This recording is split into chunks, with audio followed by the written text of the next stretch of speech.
Okay, so I'm not 100% sure I understand what you mean. So the pieces are sent to me. And you had several different tracks. You had vocals separated from the guitar. Right. If you had an older song where you didn't have the opportunity to receive it in separate pieces, right, how would you try and isolate those? Right. Yeah, now that is a much more difficult thing to do, because when different pieces are mixed together into a single song, there's a very limited amount of things you can do to isolate those. One that I'm working on right now, one of the big tricks, and this is going to get a little technical, but you can actually separate the mid versus the side fields. And in order to do that, you've got a stereo track. Well, you invert one of the channels, you sum them together, and then anything that was the same on both sides, essentially the mono, the center channel, the mid channel, cancels out, and you're left with a side channel. Well, then if you subtract the side channel from the stereo mix, then you get the mid channel. And that's basically anything that's mono. It's what's centered. I apologize, I know I'm getting technical here, but often vocals are in that mid, that mono center channel. But then again, also, so our kick drums and bass are often in that as well, and snares. So that can be a pretty difficult thing to try and get the individual pieces out. I've even gone so far as to, this is easier to do in electronic music because everything is looped. If there's a section where just the bass line is by itself, I can take that, invert it, and then put it over another section where the bass line is. And if I can tweak it just right, then the bass line pretty much disappears. And you can do the same with the other pieces. But that is a very difficult thing to do. Always the easiest way to do it is to get the parts separated. I've got a question. In your mix, Sure. the final product, Okay. you said the one part, I think it was BC1, you said that's my favorite part. Right. What was going on there? Can you explain what you were doing there? Sure, I can in talk. the structure? Right. So that was the extension. This is kind of an extended bridge area. But again, first of all, about that section, I'm wondering, there's probably not a good way to skip to it over there. But in that bridge section, it is considered a breakdown, right? So the beat goes away, and it's kind of a break from the full-on dance music type feel. But the first thing that I did was, I was processing the vocals, and I was using a lot of filtering to build the song up. But that's also the section where I really changed the progression. Instead of a normal progression in A, like the verse, I've got a couple of variations that they start on A and they come back to A, and then the chorus, which is a chromatic bass line from A minor, steps down chromatically. Well, in that section, I really used a regression, and it's a very simple but kind of interesting kind of progression that I really liked, where instead of starting on A, I started, I believe, on G. I think I started on G, and then I moved away from G, and then I ended on A. So that's the difference between a progression, which moves forward, and a regression, which moves in reverse. And then also at that point, I added different synths that we hadn't heard before, and kind of gave it a little bit more of a, I like to think of it as a little more magical, powerful, potent section of the song.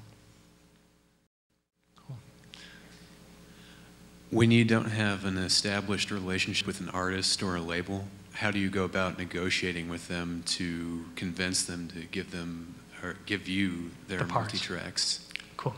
Yeah, that is a good question, and it's a very good question for those that are really trying to get into remixing and they want to remix bigger artists. Often it's really hard to get in contact with the artist, and even harder to get in contact with the label. The first concept I would say is to always try and contact the artist first, and then offer to do a remix on speculation. Meaning, if they like the remix, they can use it. If they don't, you're out of luck. But at least you're given the opportunity for a bigger artist to hear your work. The other thing to keep in mind is that the labels are often the people that actually assign the remix. So as soon as you talk to the artist, because if you have a good relationship with the artist, they'll get you on the release. But after you talk to the artist, you want to talk to the label and offer them to do any remixes on spec for any artist. And if they are willing to do that, then you're in luck. And if you do a good remix and they like it, then it gets signed, and then you get further work with them, and it kind of carries on from there. But the one thing to know is that if there is a released song, 95% of the time, they're not going to want you to remix something that's already been done. It's done, the release is out. Unless they're re-releasing it or releasing like a remix album. For example, that Beck song I played, that Boards of Canada, was part of an entire remix album. So Beck made a single album, and then he had an entire other album of remixes by different artists. But yeah, in general, if the song has already been done, then it's not easy to try and get a remix released of it. So the best bet is to get in contact with an artist and a label before their next release, and then they can give you the parts that way. Good question. Yeah, when you had the vocals and you reversed them and added the reverb, yeah. Was that to create an effect, or was that like some technique to just get certain parts of the vocal out? No, that was definitely more for an effect. I used that to get that certain kind of a sucking texture, right? Because when the reverb precedes, it kind of goes, hey, love's like a drug for me. I'm singing, all right? No. Yes. Do you find, if you're using like a software synthesizer or a drum machine, is it better to bounce them down to audio and then process them from there? Or is it to get the best sound out of it? No, that's a good question, and it's a pretty common question. The answer to that is no. I would suggest not bouncing until you completely max out your computer. In which case, for this remix, I did several times, and I did actually have to bounce because, frankly, my computer just was not being able to play the song anymore. And I don't have the best computer, but if you have a nicer computer, you shouldn't have to worry about that unless you're using really intensive plugins. I was wondering if you could tell us when the next time you're performing is so we can check you out. Very, very good question. The next time I will be DJing under my left-right alias will be at Meltdown. It's a huge festival this Saturday at the Dallas Convention Center, and we've got a couple other DJs that will be playing. Hunter Vaughn, who actually did a remix of one of my singles, and that's going to be a pretty big show. We got a lot of international talent coming from in there. I would expect at least a few thousand people in attendance for that. Got another question? Yeah, right here. More of a techie question. Sure. Were there any like telltale signs that you have phase cancellation? Like you could be futilely tweaking every EQ you have, but in reality, you got a phase problem. You're never gonna get that oomph. Yeah, well, phase problems can manifest themselves in very different ways.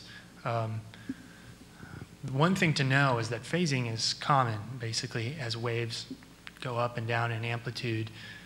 When they combine together, then they sum and they cancel each other out here and there. That is normal to happen. So the vast majority of phasing is not really a problem. But where it really manifests itself often as a problem is if you have the same source file and they're delayed in some way. And that's something that takes training to hear. But really the biggest problem comes in the lower frequencies when two sounds can phase the low end out, or it'll change the amplitude of the lower frequencies over time. So one of the easiest ways for me to make sure that that's not a problem, at least with my bass lines, is that I will literally high pass or shelf off everything above 100 hertz other than what I want playing in that area. And I don't know if you guys noticed, but there are times when the actual electric bass carries the sub, it carries the low end of the song, and then there are times when I high pass the bass and a synth takes over and it carries the low end of the song. But that's a good mixing technique to prevent phasing problems with bass lines. Phasing problems with drums is something you more kind of have to listen to for the timing. If they're flamming, if they're not hitting right at the same time, then it can kind of cause a blur in that attack and those transients. That's something that just takes time to hear. This is back to Meltdown. Where would one purchase a ticket for that, and like how much would it cost? I'm not sure I want to get completely into the specifics of that. I mean, I think the tickets are $25, $30, something like that. It's a big festival, but you can Google Meltdown, and there's also fullaccessdallas.net and meltdowndallas.net, I think, are two places you can get more information on that. Any other questions? I had a quick question. Just sure. How long did that remix take? It took a very long time. It's a good question. Over the span of time that it actually took me to do it was probably 1 to 3 months, anywhere in there. But that overall, the actual amount of time I put into it was probably between 40 and 60 hours, just into 6 minutes. 40 to 60 hours into 6 minutes. Yeah.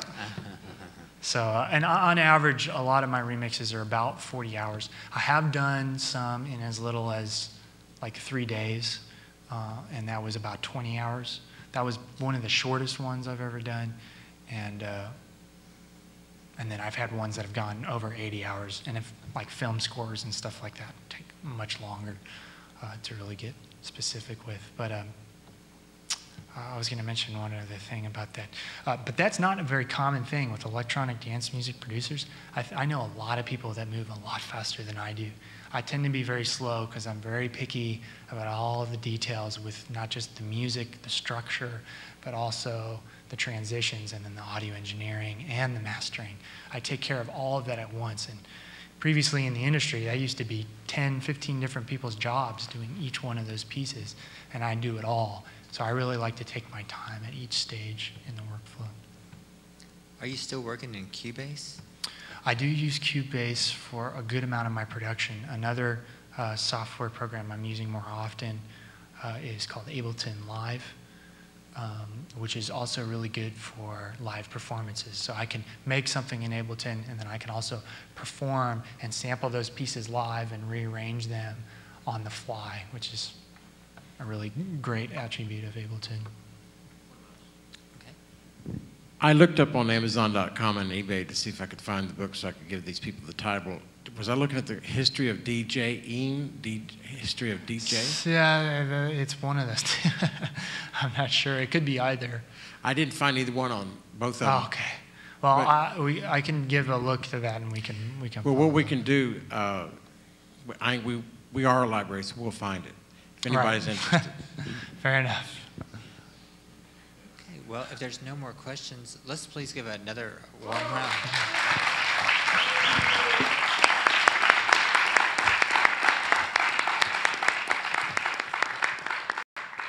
Thank you very much.